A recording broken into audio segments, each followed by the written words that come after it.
Hi, I'm Emily, and I'm writing about what my mother-in-law did to me and how I got her back for it. So, when will you get this inheritance, Emily? I heard it totals $25 million. You know we can have such a great life with that money. God, it's taking a long time to get processed. These words are my mother-in-law, Cassandra's open thoughts. Ever since I married Xavier, my mother-in-law kept pestering me about my inheritance. I stupidly told her about it when she asked me about my future. Yes, big mistake. She had always been friendly to me after that. I didn't think much of it, but sometimes her persistence annoyed me.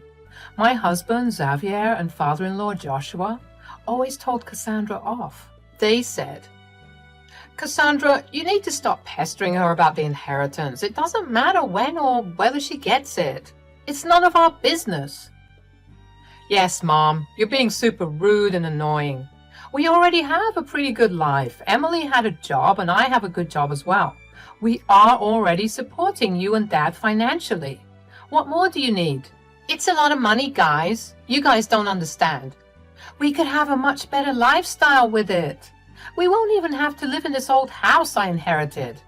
Maybe we can get a mansion. Wow, Cassandra, you are getting carried away. I don't even know whether I will get the inheritance. The process is pretty complicated. Plus, how do you know I didn't lie about it? Maybe there is no inheritance after all. Everyone started to laugh while Cassandra immediately looked serious.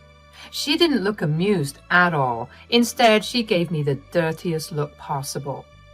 After that day, she became the worst mother-in-law possible. She was rude, mean, and insulting. Her entire behavior towards me changed. Suddenly, she couldn't stand me anymore. I knew that she was a very greedy woman, so I thought my words must have offended her or angered her. Boy, I was not prepared for what she was about to do. This woman went crazy on me when she thought I was a middle-class girl with no big inheritance. A month or so later, Cassandra did something I never imagined she would do. That day, Joshua and Xavier were out for a fishing trip. I was in my room working on my laptop. When I was on break and went to the kitchen, Cassandra approached me with a disgusted expression on her face. She said in a horrible tone, "You need to come to my room right now. I need to talk to you in private. Don't keep me waiting. It's very important." What is the matter, Cassandra? What's so important? Stop flapping your jaws and come to my room. I told you it's important. I was unsure why Cassandra was calling me to her room. Somewhere in the back of my mind, the conversation of a post-nup suddenly popped up. I was almost sure that this had something to do with the post-nup. I didn't want to stay in suspense for a long time, so I followed her upstairs to her room. Once I walked in, she locked the door behind me. She literally locked the door and held the keys in her hand. I was dumbfounded and said, "What the hell are you doing, Cassandra? What is the meaning of this?" "I'm locking you in my room, Emily. Don't worry. You need to do just one thing to get out. Sign these papers right now and you can leave." Are you mad? This is ridiculous. You locked me in your room to make me sign some papers? What's so important to these documents? This is a post-nuptial agreement. I got it made by a lawyer. You need to sign this saying that you won't claim a cent from Xavier in case you two divorce. What the hell, Cassandra? Why would I sign something like that? First of all, Xavier and I are not getting divorced. Oh, we will see about that, Emily. You can leave that to me. For now, you do me a favor and sign these papers. You can go ahead and read it, but it won't do you any good. I won't let you leave without signing this. I took the papers from her hand and started to read. I was really curious to know how she had prepared the clauses of the agreement. I read through the terms and was shocked. It literally said that Xavier and I couldn't claim anything from each other in case of a divorce. Hell, I wasn't even allowed to get alimony or anything. There would be 0 asset division, so we can only keep what we have our names on. It was absolutely ridiculous, and I was immediately angry. I said, "What is the meaning of this, Cassandra? We never talked about getting a prenup or postnup ever. Why did you suddenly make this?" "Things were different these years. I thought that you would get that $25 million inheritance so my son wouldn't need a prenup. But now I see that you are lying and gold-digging witch. You were useless to him and us. You will always be a financial burden to him. So you will sign this prenup and then I will figure out how to get Xavier to leave you." "Oh, now I see, Cassandra. All these years you didn't want Xavier and yourselves to miss out on my inheritance, so you never talked about a prenup. Now that you heard that I won't get anything, you want me to give up my rights to my husband's assets. Nice plan you have there, Cassandra. Tell me, how will you convince Xavier to join you in this?" "I will make up some story or do something. It's easy for me. I can't let my son marry a beggar like you. He needs to divorce you and marry someone rich. Then me and my family would be able to live a life of luxury. I didn't raise him for years just so he could marry a parasite." "What are you even talking about? Xavier doesn't care if I don't have a large inheritance coming." "Well, I care, Emily. I care if you don't have a big inheritance coming. I let my son marry you because I thought you would help us have a better life. Now I see that you will actually spoil our life by being dependent on my son." I was getting furious with what Cassandra was saying. I was actually glad that I told her there was no inheritance. Otherwise, I wouldn't have found out just how bad she was. Now I understand why Xavier and Joshua are always wary of Cassandra. She is freaking greedy and selfish. This woman literally has no regard for her son or her daughter-in-law.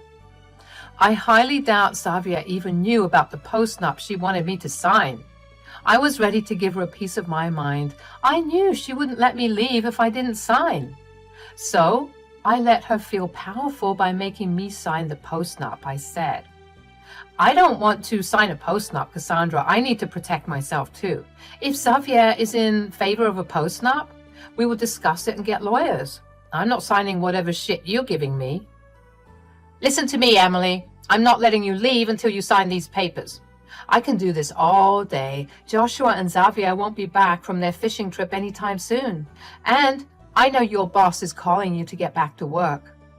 Which is exactly why I need to leave. Now give me the keys so that I can get back to work. Enough is enough." This woman then had the audacity to grab my hand hard. It was starting to hurt. She started to scream in my ear about how I was a gold-digging witch and much worse. My anxiety immediately skyrocketed and I was on the edge. At the same time, my boss kept calling me to get back to my computer. I was starting to get really annoyed and frightened by Cassandra, so I gave in and signed as planned.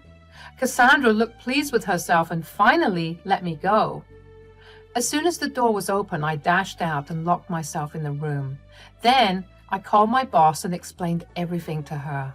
She is a sweet lady who is appalled by what Cassandra has done.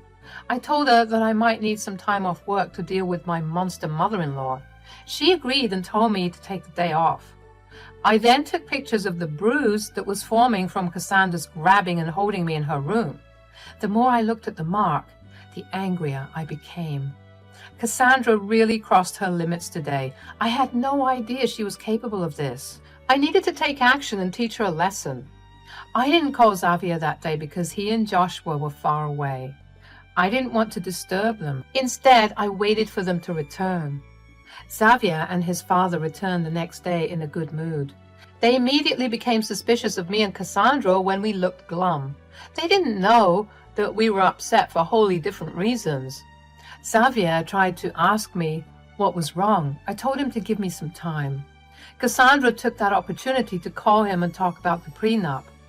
How did I know about this? Well, within a few minutes after Cassandra called Xavier over, he came storming downstairs.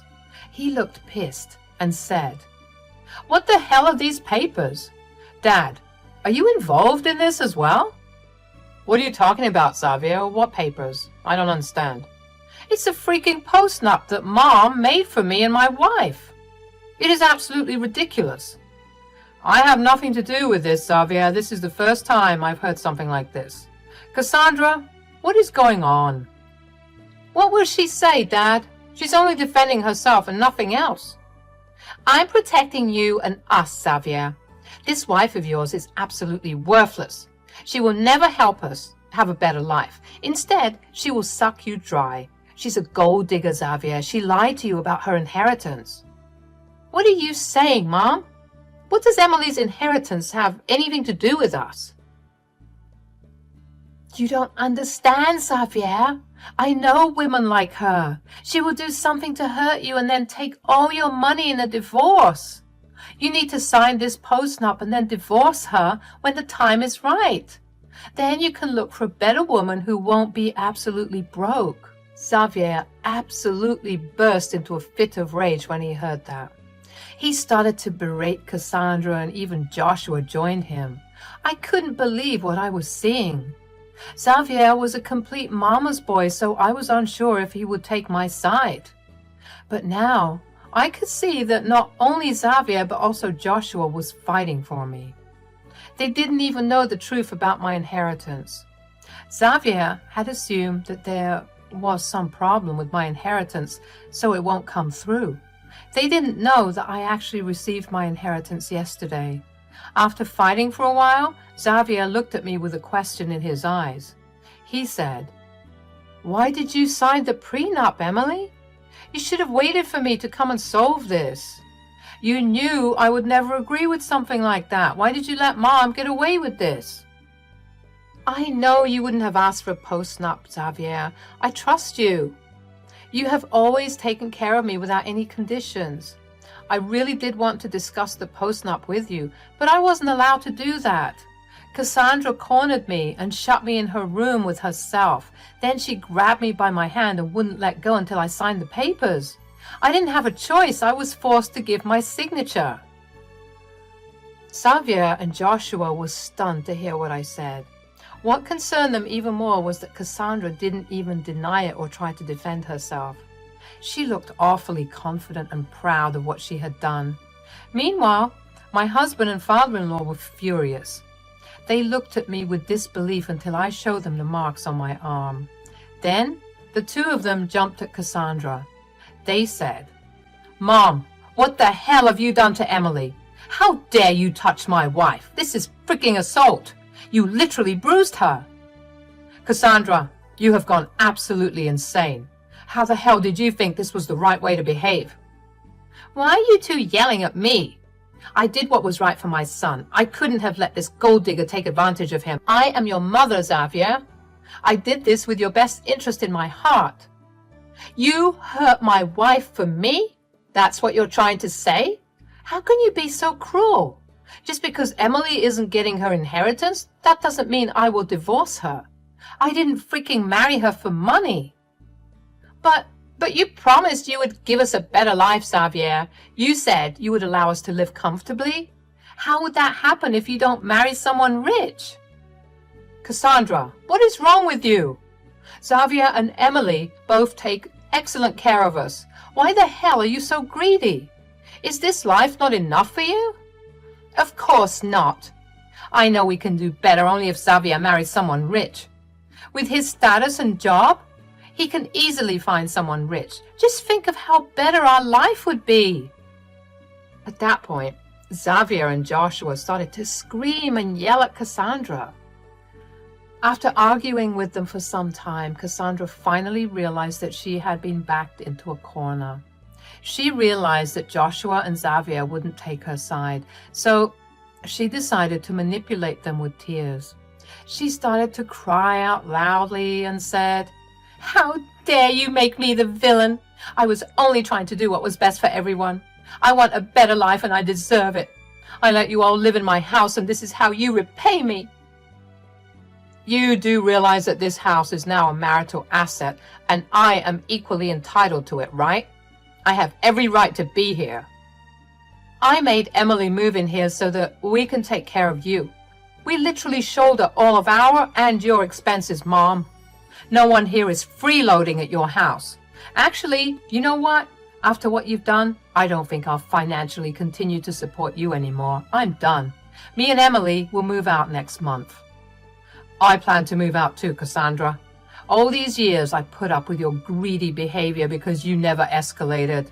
But today, you have crossed all your limits by assaulting Emily and forcing her to sign a prenup.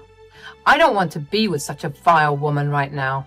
Dad, you can come with us if you want. I don't mind taking care of you. You are not the one who betrayed me and Emily. Oh, really, Xavier? How will you move out? Where will you go? This girl is broke as shit, so she won't be able to help you anyway. You'll be staying in a shitty rented apartment while she destroys your savings. I know this was my cue to deliver some sweet revenge to Cassandra.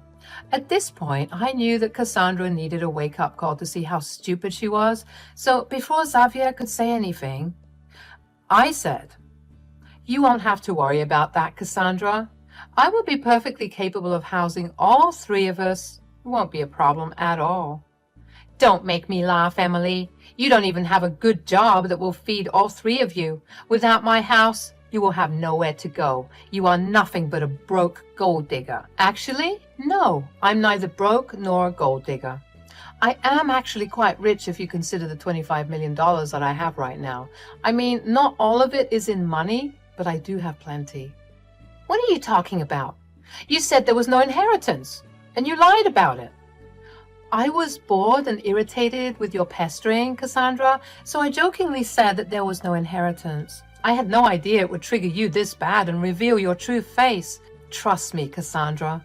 I am now grateful that I joked with you that day.